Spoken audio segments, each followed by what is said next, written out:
It was definitely a shocker reading it.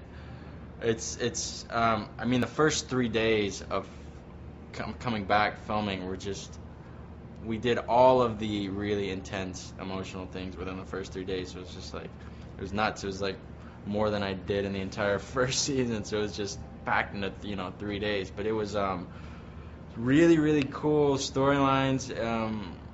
It's really great to you know to get to see something different and get to see how a 16-year-old kid reacts to all the stuff, all the things that he's dealing with. Last year we left off with, I think in the last half of the season, Lila coming into her own and really just loving herself and accepting herself and not really having to, please everyone around her and sticking up for herself. And there started a little bit of a common ground with Tyra, which is nice, but I'm not so sure they're going to continue that into this season. It picks up 9 months later, so that may have fizzled. And picking up this season, in season 2, Lila's born again. New coach, that's a great storyline.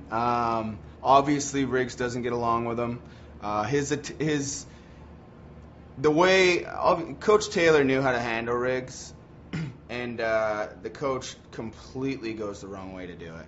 And you'll see stuff unfolds. He's running him till he pukes.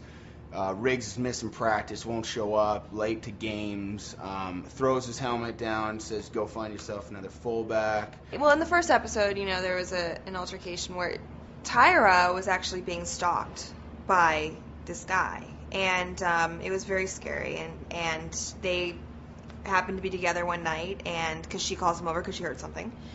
And one thing leads to another, and she gets attacked again by this guy. And Landry, is heroic, actually, in that moment. Well, I mean, it's tough. It's sad because she's not a bad girl. She's just born on the wrong side of the tracks and has had to make her way. And the only way to do that in her circumstance is to do what she's done. She's a smart cookie. She's hard. And I think it's sad that she finally finds this great guy and all this stuff happens. It's interesting, I am not religious, I'm very spiritual, but so there is some homework to be done, and it's a really neat storyline. I'm really flattered to have it, and I'm excited to go through it with her. And I get to work with Scott and Taylor again, which is always good. It's rough, but it's good.